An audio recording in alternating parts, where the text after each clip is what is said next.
जय हिंद साथियों। आप सभी को नव वर्ष की बहुत बहुत शुभकामनाएं। बाबा महाकाल आप सभी की मनोकामनाएं पूर्ण करें। साथियों, यहाँ पर दो महत्वपूर्ण न्यूज़ है, उसके विषय में मैं चर्चा करना चाहूँगा। एक सबसे महत्वपूर्ण न्यूज़ है कि सेट देने वालों को मिलेगा सहायक प्राध्यापक भर्ती परीक्षा के आवेदन का अतिरिक्त समय। यानी कि साथियों, जिसको लेकर हम बार बार आपके कमेंट भी आ रहे थे और मैं भी बोल रहा था, यहाँ पर आयोग ने स्पष्ट कर दिया है कि सेट होने के बाद ही आपका कहीं ना कहीं क्या होगा, उसके बाद आपका एमपी असिस्टेंट प्रोफेसर का पेपर होगा।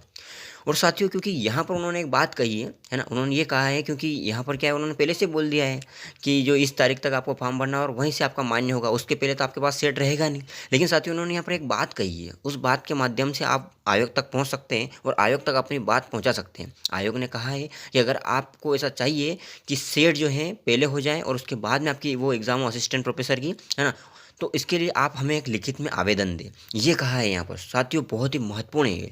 इसी प्रकार से साथियों, आपको बता दूं मैं कि यहाँ पर ओबीसी को, है ना, एमपी में क्या है, ओबीसी को आपको पता है बाकी सब चीज़ों को, चाहे एससी हो एसटी हो, है ना, इनको क्या मिलना चाहिए, इनको मिलना चाहिए साथियों यहाँ पर 5% जो है, जो एमए में जो परसेंटेज रहते हैं ना पीजी में, तो वो क्या है, जनरल के लिए 55% चाहिए होते हैं, लेकिन जो भी कैटेगरी वाले होते हैं उनको सिर्फ 50% ही चाहिए होते हैं। ये यूजीसी ने भी बोल रखा है, ठीक है। लेकिन यहाँ पर इन्होंने गलती करी है कि यहाँ पर यह ओबीसी को भी इन्होंने क्या कर दिया है कि 55% होने चाहिए पीजी में, लेकिन ये गलत है। और ईडब्ल्यूएस के लिए भी ये कह रखा है। तो साथियों, अगर आप आरक्षण दे रहे हैं तो ईडब्ल्यूएस और ओबीसी इन दोनों को ही आपको क्या लेना चाहिए, 50%। यानी कि उनके अगर पीजी में 50% है फिर भी वो वैकेंसी भर सकें, ये होना चाहिए। तो ये दोनों चीज़ें नहीं है साथियों। तो मैं, आप जो भी साथी इस वीडियो को सुन रहे हैं, मैं सभी से आपसे बोल रहा हूँ, है ना, आपसे निवेदन भी कर रहा हूँ कि आप सभी जो पीएससी बोल रहे हैं ना कि आप हमें आवेदन लिखिए, तो आप एक आवेदन लिख सकते हैं, ठीक है। किस विषय में, एक तो ओबीसी वाले मिलकर के आवेदन और ईडब्ल्यूएस मिलकर, जो ईडब्ल्यूएस वाले साथी हैं वो सभी मिलकर आवेदन लिख सकते हैं।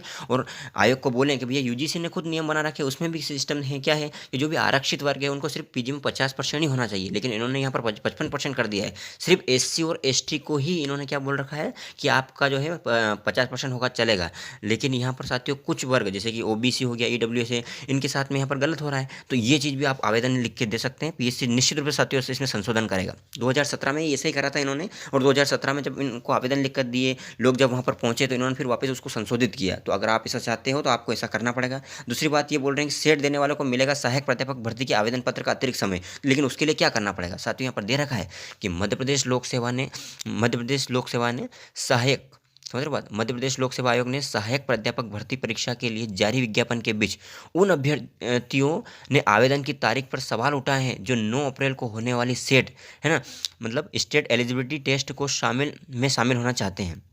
ऐसे अभ्यर्थियों का कहना है कि सेट का रिजल्ट आने के बाद ही वे सहायक प्राध्यापक भर्ती परीक्षा के आवेदन कर पाएंगे, लेकिन तब तक आवेदन प्रक्रिया पूरी हो जाएगी, इसलिए उनके लिए अलग से प्रक्रिया होना चाहिए।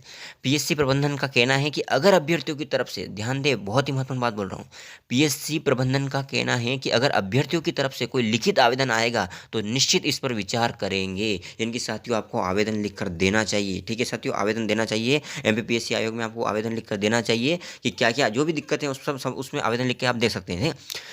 तो आएगा। और क्या बोल रहे हैं, फिलहाल जो तारीखें घोषित की गई उनमें आवेदन प्रक्रिया चलेगी। और पीएससी के रविंद्र पंचभाई का कहना है कि अगर प्रतिनिधिमंडल या अभ्यर्थी लिखित में देते हैं तो पीएससी विचार करेगा। यानी कि साथियों, आपको जो भी सीट देना चाहते हैं, मतलब मैं तो यही कहना चाहूँगा कि अगर आप एमपी में रहते हो, है ना, या फिर एमपी सेट देना चाहते हो, आपका पीजी कंप्लीट है और अगर आप चाहते हो असिस्टेंट प्रोफेसर बने, तो साथियों अगर आपने पीजी कंप्लीट कर रखा है, आपके पास नेट भी नहीं है, पीएचडी भी नहीं है, तो साथियों बहुत ही अच्छा मौका है कि आप आवेदन लिख कर दीजिए अभी। और हो सकता है उससे पहले अगर सेट हो जाए तो अभी आप हाथों हाथ सेट दे लीजिए, और सेट के बाद में असिस्टेंट प्रोफेसर बनने का आपके लिए बहुत ही सुनहरा मौका ये हो सकता है, ठीक है साथियों। एक तो बात ये हो गई। और इस दूसरी बात फिर मैं बार बार बता रहा हूँ कि जो ओबीसी और ईडब्ल्यूएस के जो साथी जिनके मैसेज मेरे पास आ रहे हैं बार बार कि जो है हमें जो रिलैक्सेशन नहीं दिया गया है, हमको भी 55% का बोल रहे हो, लेकिन नहीं, आपका 50% होना चाहिए, क्योंकि तो यूजीसी का नियम भी बोल रहा है ना, यूजीसी भी 5% रिलैक्सेशन देती है, तो यहाँ पर देना चाहिए, जो कि पिछली बार भी नहीं दिया था इन्होंने, 2017 में जो नोटिफिकेशन आया था। लेकिन फिर इसी प्रकार से आवेदन जब गए थे और लोग जब वहाँ पर पहुँचे थे तो उन्होंने फिर रिलैक्सेशन दिया था। तो साथियों, यहाँ पर ये दोनों चीज़ जरूर करें आप, ठीक है।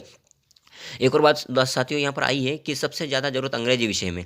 ठीक है। यहाँ पर सबसे ज़्यादा वैकेंसी आपको पता ही चुका हूँ मैं, किस में आई है, अंग्रेजी विषय में आई है। एक और न्यूज़ आई है, देख लो कि असिस्टेंट प्रोफेसर भर्ती 36 विषयों के लिए 1669 पदों पर होगा चयन। अंग्रेजी के लिए सबसे ज़्यादा 200 वैकेंसी। इस बार परीक्षा के बाद इंटरव्यू भी होगा, ध्यान दे साथियों, इस बार परीक्षा के बाद आपका इंटरव्यू भी होगा। ठीक है साथियों। तो यहाँ पर और भी क्या न्यूज़ मैं आपको बताता हूँ, उसके पहले आपको बता दूँ, हमारा एक टेलीग्राम चैनल है ना, टेलीग्राम पर श्यामलाल चौधरी के नाम से आप सर्च करना, आ जाएगा, उसको जोड़, आप जो उससे जुड़ जाएँ। ठीक है, उससे महत्वपूर्ण अपडेट आपको मिलती रहेगी। और साथ ही साथियों, अगर अभी तक आपने हमारा यूट्यूब चैनल सब्सक्राइब नहीं किया तो जरूर कर ले साथियों, क्योंकि आपको यहाँ पर MPPSC से संबंधित, है ना, और MP असिस्टेंट प्रोफेसर से संबंधित और MP सेट से संबंधित महत्वपूर्ण जो अपडेट है वह भी मिलेगी, और साथ ही से संबंधित तैयारी भी करवाई जाएगी। ठीक है साथियों। और यहाँ पर क्या बोल रहा है साथियों, ध्यान दें, पिछली बार जो एग्ज़ाम हुई थी और उसमें एक अंतर है, पिछली बार एग्ज़ाम हुई थी वहाँ पर इंटरव्यू नहीं हुआ था, 2017 में यहाँ पर इंटरव्यू नहीं हुआ था, लेकिन इस बार इंटरव्यू होगा, ये बता रहा हूँ आपको। दूसरी बात, पिछली बार इससे ऑनलाइन एग्जाम, इस बार ऑफलाइन होगी प्रतियोगिता परीक्षा, ये भी ध्यान दे, ऑफलाइन होगी परीक्षा आपकी पूरी। ठीक है। और ध्यान दे साथियों, खास बात ये है कि परीक्षा में सफल होने के लिए अनारक्षित वर्ग के उम्मीदवार को हर प्रश्न पत्र में न्यूनतम 40% अंक लाना है। ठीक है। और आरक्षित वर्ग को 10% की छूट दी गई है, यानी कि उनको 30% अंक लाना है। ठीक है। परीक्षा में पास होने के बाद इंटरव्यू के लिए 5 से 3 गुना उम्मीदवारों को बुलाया जाएगा, ये भी ध्यान दें। और इंटरव्यू में अनुपस्थित रहने वाले उम्मीदवारों को चयन के लिए अपात्र माना जाएगा। और OBC आरक्षण के विवाद के कारण कुल पदों में 87% को मुख्य भाग मानकर इन पदों पर भर्ती की जाएगी, जैसा कि अभी MPPSC हर इसमें कर रही है। ठीक है, क्योंकि यहाँ पर अभी OBC का मसला भी उलझा हुआ है। अधिकतम आयु सीमा में 3 वर्ष की छूट मैंने बताए हैं, क्योंकि आपको यहाँ पर 43 वर्ष जो है, पहले 40 वर्ष थी, लेकिन 3 वर्ष की छूट दे दी गई कोविड के कारण, 3 वर्ष की छूट है। तो ये किसके लिए बोल रहा हूँ मैं, ये जो है अनारक्षित वर्ग के लिए बोल रहा हूँ। 43 यानी कि जो जनरल ये के है ना, उनके लिए 43 है, लेकिन बाकी को 5 साल की छूट है, यानी कि उनके लिए 43 + 5 कितने होते हैं। ठीक है। तो इस प्रकार से साथियों 48 ईयर उनका हो जाता है। ठीक है। अदर स्टेट वाले भी इसमें अप्लाई कर सकते हैं, पुनः बता रहा हूँ। ठीक है। इसके लिए आपके पास में MP, या तो MP सेट होना चाहिए, या MP सेट नहीं है तो आपके पास नेट तो होगा ही सही, है ना, नेट नहीं है तो PhD होगा, वो तीनों अप्लाई कर सकते हैं। ठीक है। आप कहीं से भी हो, आप देश में कहीं भी रहते हो, आप कहीं से भी अप्लाई कर सकते हैं उसके लिए। ठीक है। ऑनलाइन आवेदन करना है, और साथियों इसके लिए आपके पास MP सेट हो, या फिर नेट हो, या फिर आपके साथ PhD हो तो काम हो जाएगा। ठीक है साथियों, तीनों बातें मैंने बता दी हैं। और हाँ, जो भी बाहर से जो अप्लाई करेंगे साथियों, वे अनारक्षित श्रेणी में आएंगे। ठीक है।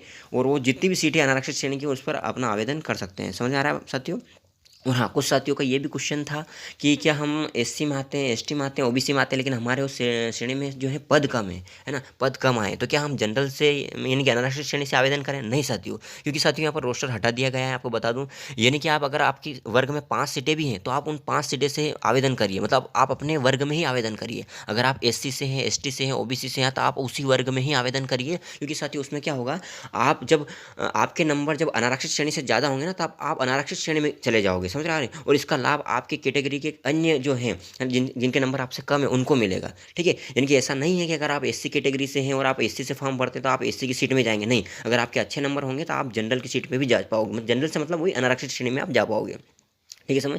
तो साथियों, मैंने जो भी महत्वपूर्ण क्वेश्चन आप उठा रहे थे कमेंट बॉक्स में, उसके आंसर जवाब देने की कोशिश करिए। और भी अगर आपका कोई क्वेश्चन हो तो आप कमेंट बॉक्स में लिख दे साथियों, मैं जवाब देने की पूरी कोशिश करूँगा। और पुनः बोल रहा हूँ, अगर अभी तक आपने हमारा यूट्यूब चैनल सब्सक्राइब नहीं किया तो जरूर करें साथियों, क्योंकि यहाँ पर आपको MP सेट और असिस्टेंट प्रोफेसर संबंधित महत्वपूर्ण अपडेट मिल जाएगी। ठीक है। पुनः आप सभी को नववर्ष की बहुत बहुत शुभकामनाएं। बाबा महाकाल आपकी सभी मनोकामनाएं पूर्ण करें, और इस साल आप असिस्टेंट प्रोफेसर बने। ठीक है साथियों, जय हिंद, जय भारत।